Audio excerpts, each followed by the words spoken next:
Hello, everyone. Hope you are doing fine. Today, we have joined to discuss about online businesses. Should you be starting one? Understanding how these D2C businesses work and why some of these businesses are not profitable till date today. Please refer to some of the other videos that I have already made on D2C, e-commerce, etc., to get a background on them. But let's dive right in. Off late in the last few years, both in the US and in the Indian markets, we have seen the growth of a lot of D2C brands. These are the businesses that directly sell products directly to you, to the consumers, either through marketplaces such as Amazon, Flipkart, eBay, so on and so forth, or through their websites, which they can build. So some of the examples that I can share right now for some of these D2C brands are so for in India, Mama Earth or possibly Sugar Cosmetics. These are known D2C brands that are directly selling to consumers across the world, across India, actually, primarily. And if anyone watches Shark Tank, there is season three is going on in India. You would see a lot of the D2C businesses are actually coming to raise funding. And one thing is very common across the board that you will see that none of them are profitable actually. All of them are losing money, even though their gross margins could be 60, 70% or even 80%. Still, they are loss making at the end of the day. And then a question arises that how come people who are earning in crores, like having crores of revenue, still end up their year in losses? And that's exactly true in the US too. Here also the D2C brands that are there, they started over the last few years. They have grown tremendously in millions and millions of dollars they're making in revenue, but again they are loss making. So it begs a question as to why so many of these businesses are actually loss making. So let's kind of divide it into parts where these losses are occurring. So one thing you will note is that whenever you start a new product, you have to educate the market as to what this product is. Let's say I'm starting a, let's say, a fitness brand and I sell fitness merchandise. So you have to educate the market, meaning you will have to create marketing information. You will have to spend a lot of money in advertising to create that aura of brands so that people can get to know about you. People can click on those ads and possibly land on your website or app and basically buy your products. So you have to spend a lot of money on the advertising and creating that brand. And now this requires a lot of money, right? Because you have to do brand advertising on Google, you can do it on Facebook, you can do it on LinkedIn, and several other kind of areas where you can actually do these kind of things, right? And what this results into is that when you have these kind of various channels on which you basically advertise, you have to spend campaign budget. So you have to spend money to keep targeting these different people, showing these different ads so that people can come to you and basically buy certain things. So what has happened nowadays is that across India and in the US, lot of these D2C brands started getting a lot of funding. So you have an idea, maybe I can start a like a clothing brand, maybe I can start a like a vegan product brand, maybe I can start building like a pickle brand, or maybe I can start a confectionery brand. It could be anything. Like most of these are basically services and products that are related with either food, either clothing, jewelry, perfumes, electronics. It could be basically anything, right? It could be anything. It's not limited to a specific area. So what has happened is that many of these brands, when they started, they got a lot of push from the investment community, where they were able to acquire a lot of funding to start building these brands and showing so many ads to attract these customers. Now the problem is that especially in the Indian market and even to some degree in the US market too, that when you are a new brand, you have to do a lot of marketing and it's kind of a sunk cost. And then you start attracting customers to your website who may or may not transact. In Indian market particularly, customers are very price sensitive. So as long as you are targeting these ads Nowadays people use a lot of influencer marketing as well, especially on Instagram, YouTube, and TikTok and such kind of channels, where they show these ads and bring like a lot of potential customers back to their websites. So those kind of people are coming to their websites, and the problem in this whole approach is, till the time the advertisement is on, people are coming to you. But unfortunately, once those advertising stops, your brand basically fizzles out. So basically, what is happening is, it's like a discounting approach. As long as a discount is there, people are coming and buying from you. The moment you remove the discount, the sales completely drops. Advertising also acts in the same way. They're allowing, as long as you keep showing ads, you always keep finding new people, or some different set of people, some different cohort of people who come to your website. Some of those people will buy certain things and move on, but you don't have a like a repeat buying pattern. Repeat buying is meaning is that people who have already bought from you are again and again trying to buy from you again, and it's very rare. So unless you have a product that people are wanting to come back again to buy it, then most likely you're not building a brand. It's just pure play performance marketing, that as long as you're showing these ads, people are coming to you. But the moment you stop the performance marketing, the people stop coming to you. Sometimes those ads are also required, because if a repeat customer is also coming back after seeing that ad, it is still better, because sometimes you have to nudge the customers, they might have forgotten about it, etc. So sometimes you have to build that habit, so that if they come 2 3 4 times, then they'll start coming automatically without showing them these ads as well. So as long as you are able to build that kind of habit in the end customers, it is still good, it's a great investment. And if these customers keep coming back even without showing ads, that's a great strategy to have. However, if your customers only come back when you only show the ad, means your product doesn't have a great need in the mind of the customer.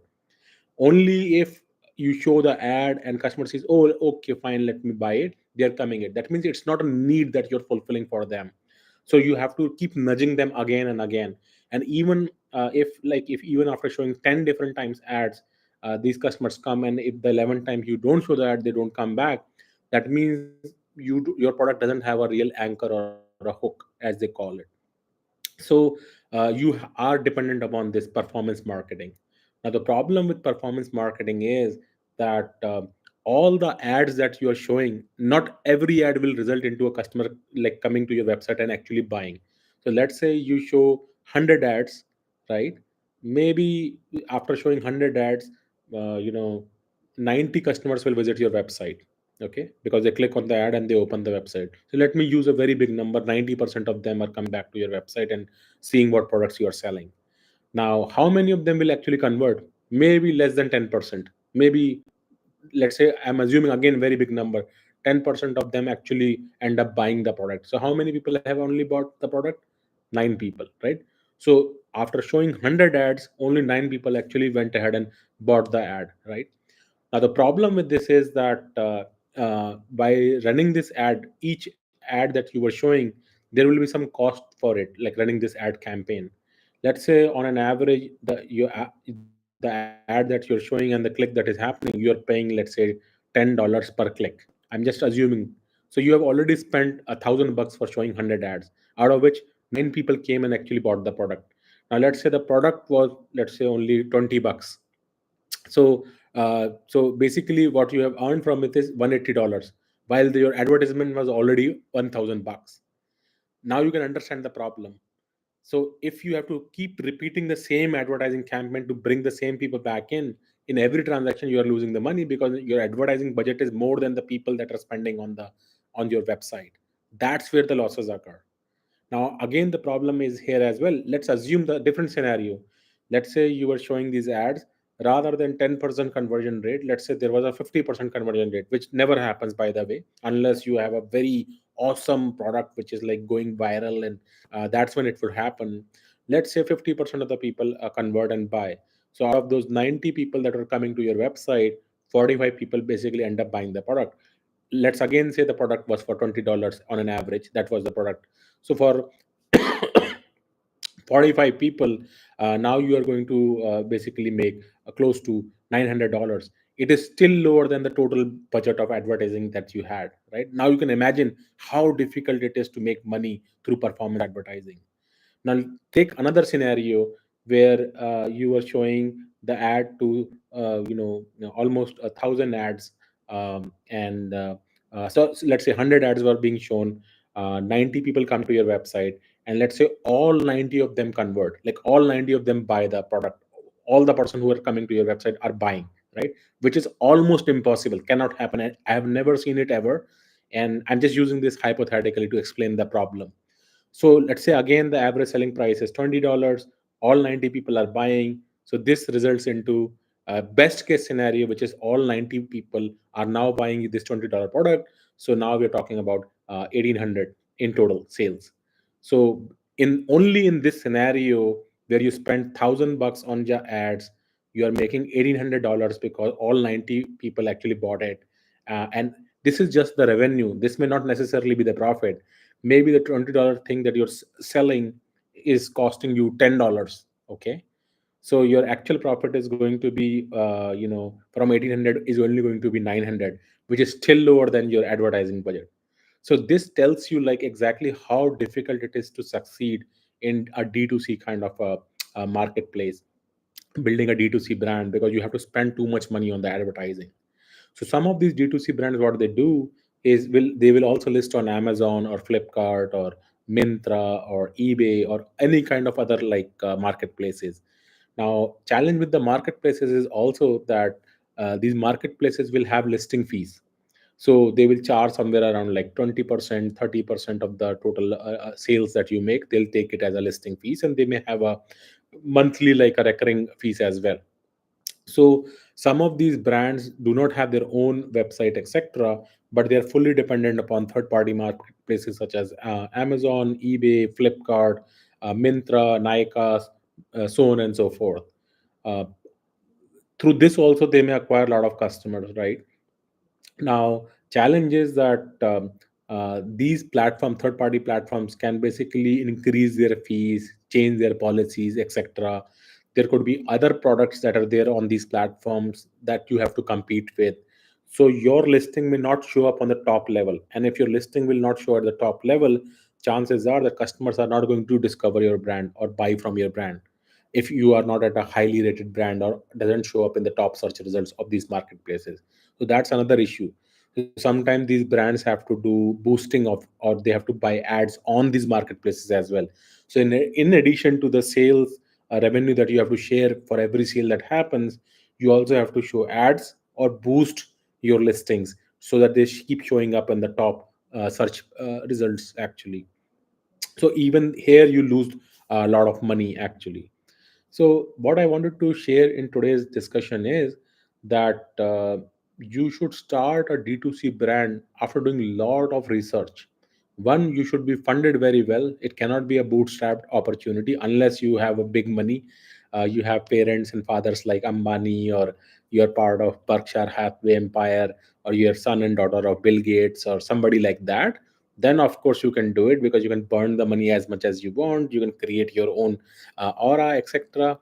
Or if you are a celebrity, like if you are Shah Rukh Khan, if you are a Salman Khan, if you are Celine Dion, if you are Barack Obama, right? These are all brand. They are influencers by themselves.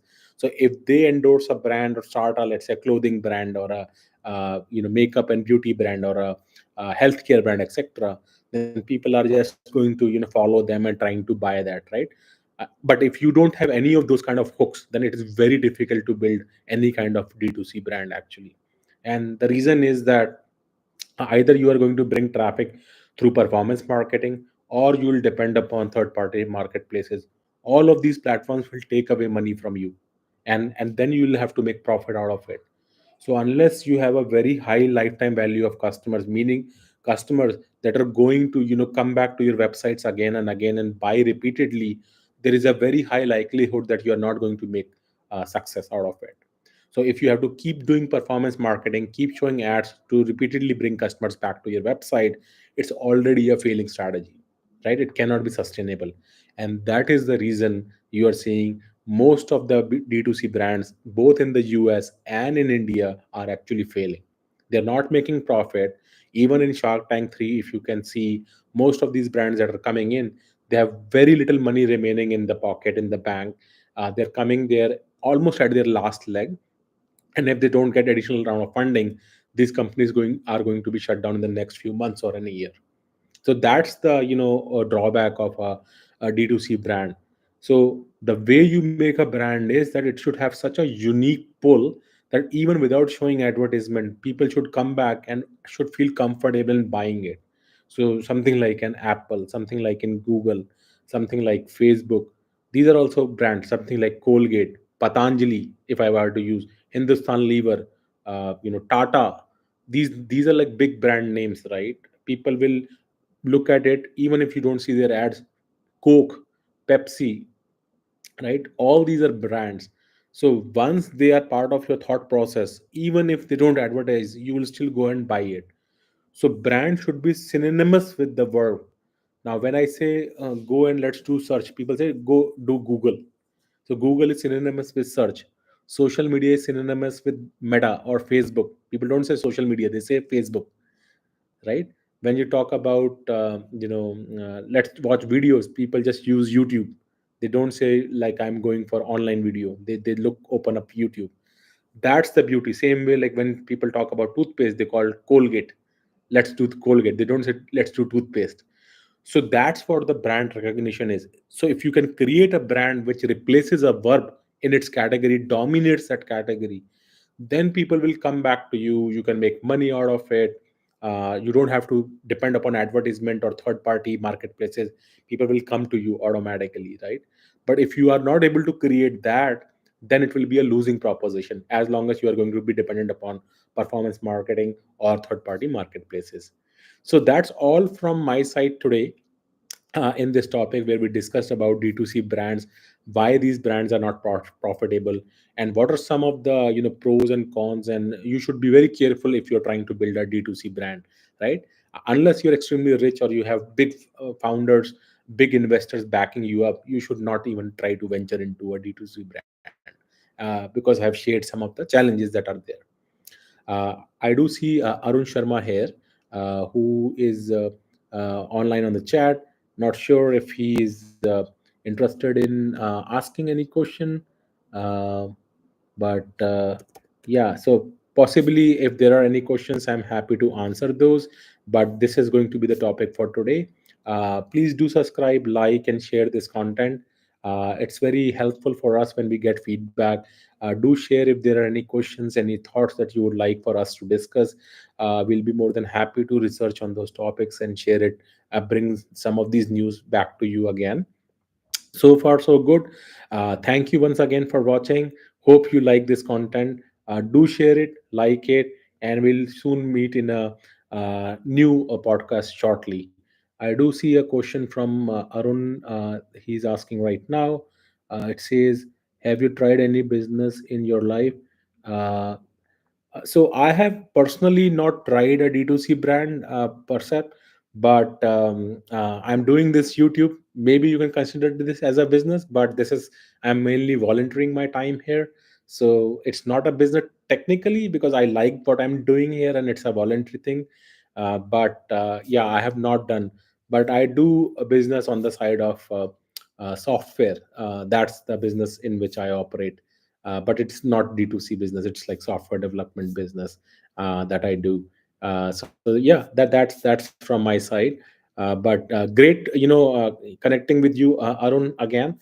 I hope you have a great day, and we'll shortly get back in a next video, and we'll bring some new content in the next video as well.